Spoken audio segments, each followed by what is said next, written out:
Friends, Father Frank Pavone here, National Director of Priests for Life, bringing you a daily diary segment for Thursday, Friday, and Saturday, February 17th, 18th, and 19th of 2022.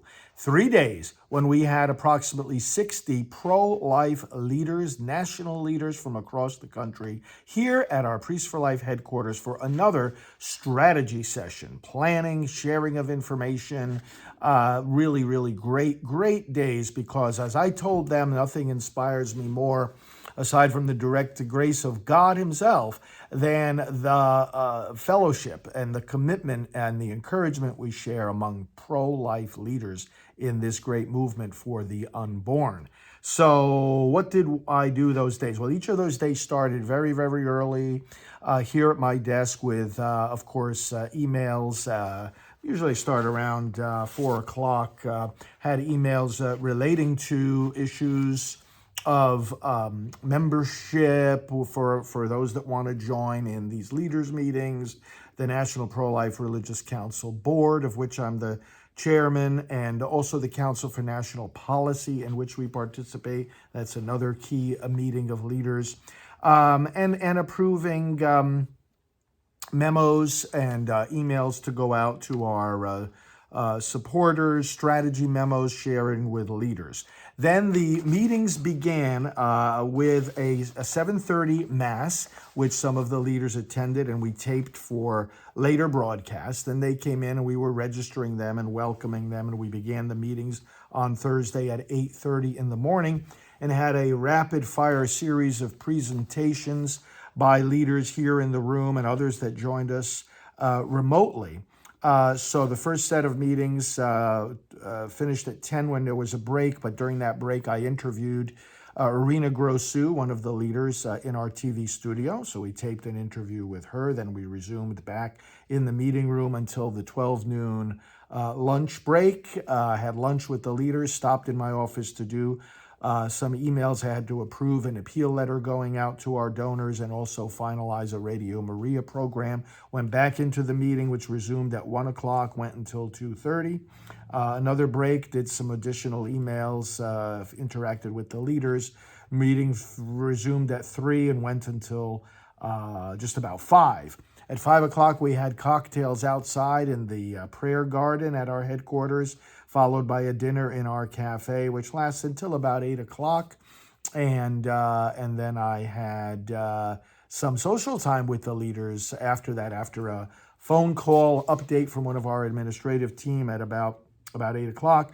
Then went over to the nearby hotel where the leaders are staying, and about 10 of us sat around the poolside and just caught up with each other and enjoyed one another's company. I had to, at the end of the day, also on my email, approve some travel tasks and the minutes of our NPRC board meeting from the previous day, about which you heard on the previous daily diary update. Then Friday came. Friday, another day, a full day of meetings with the leaders here at Priests for Life. And then starting, first of all, though, about 4 a.m. here at my desk, some emails. I send out an email for the 40 Days for Life people that are preparing to lead those vigils around the world. Approved that email and also arranged for pre-ordering of my newest prayer book, In the Power of His Spirit. Got those that desk work done. Did the 7:30 Mass once again with some of the leaders. We taped it for a later broadcast. Got the meetings underway at about 9 o'clock and had more presentations. And this was more strategy discussions.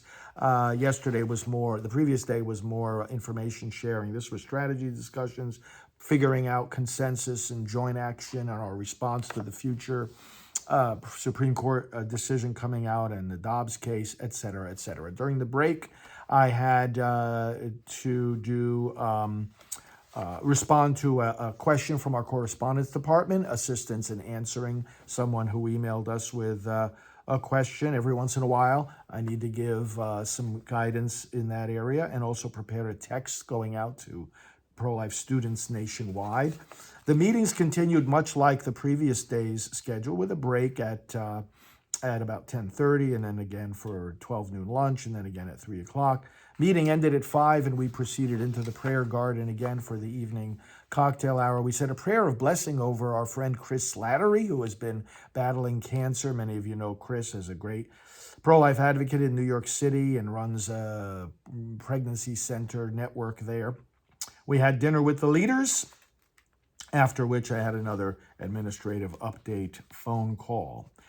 And that ended the day on Friday. Saturday morning, up early again at my desk, had to give approval for a media email blast and also some interviews coming up and conference recordings that had come in. I had to communicate with staff about some of that, pro-life conferences that we had attended in the past. Also making plans for our continued pro-life presence in the metaverse, a new version of the internet. After all that, we resumed in the meeting room. First of all, the 7:30 Mass, taped that, resumed in the meeting room with the leaders, did a really productive session in which we agreed on some joint action, concluded the meeting, and then the leaders went home midday or off to their next destination. I greeted all of them as they left. And then I came back to my desk and had a lot of catch-up work and follow-up work to do from the meeting. I worked at my desk the rest of the afternoon, not just on that, but on getting ready for this coming week and Priests for Life projects, broadcasts, talks I have to give, articles I have to write, and